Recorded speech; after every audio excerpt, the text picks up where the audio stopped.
Hey everybody, Miss Dietrich here. We're taking a look at question number 19, which is a little tricky. I'm not really a fan of how they throw in this 24 table thing, and I think that's a little confusing. So I thought it'd be a good idea to go ahead and make a video. Tina's placing 30 roses and 42 tulips in vases for table decorations in a restaurant. Each vase will hold the same number of flowers. Each vase will have only one type of flower. What is the greatest number of flowers she can place in each vase? And then the second part, if Tina has 24 tables in her restaurant, how many flowers can she place in each vase under those conditions? So it doesn't say that, but maybe it should. All right, so the first thing you should probably look for anytime you see one of these types of word problems, in class we talked about how you always look for the idea of greatest number of, and then you look for same number of. And when you see that in a word problem, that's when you kind of jump into this mode where you set up the scaffolding for using distributive property. We're going to have to find the GCF of these two numbers.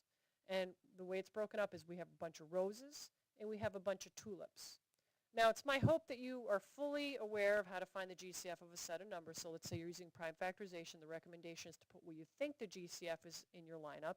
And if you recognize that the green numbers wouldn't share any common factors, then usually that's enough. But if you don't recognize that, then you want to take your matches and put them in the interlocking circle. See, we have matching 2s and we have matching 3s. So 6 is definitely the GCF.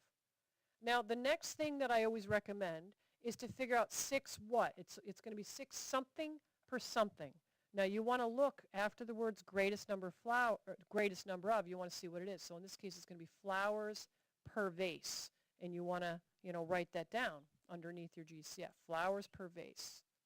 All right, so now we have to ask ourselves, 6 times what would be 30, and we would come up with 5. And 6 times what would be 42, and you would come up with 7. All right, now basically what we're talking about here, here's our visual representation of what we're dealing with here, because it does say that we have to hold the same type of flower, right? Only one type of flower. So we can't mix up the tulips with the roses. But the way that we have it organized now is we have 6 roses, right? And we have 5 of these vases that have roses in it. And right now we have 7 of the vases that are going to have the 6 tulips inside it. Now, if we talk about how many vases do we have altogether with what I have represented here, that's 12 vases. Now, let's look at the second part of this question, because the first part of the question we can answer here. It says, what is the greatest number of flowers she can place in each vase? We're going to go ahead and say 6 flowers per vase. Now, what gets confusing is the second part, because we have 12 vases. That's not enough to put on 24 tables. It's just not enough. Don't we really need twice as many vases to make up this 24 table thing? So we really need 24 vases, don't we?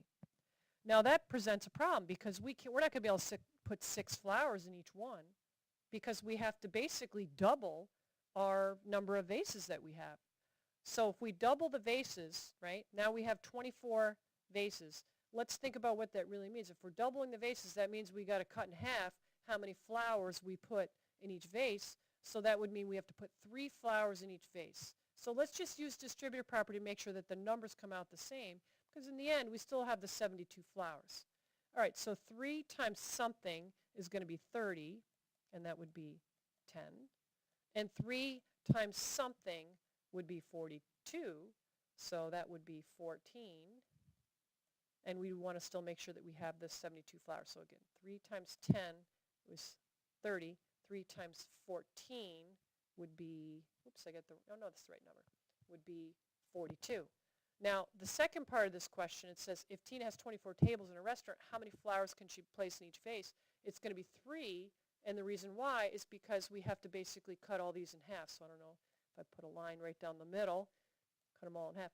Then we still have our 72 flowers. We just had to spread them a little more thinly, because now we have twice as many tables or twice as many vases needed in order to complete the requirement of putting a nice pretty display on all 24 tables. A little confusing at the end there, but hopefully you see the answer is 6 flowers for the first part and then 3 flowers for part 2. All right, good luck finishing that up.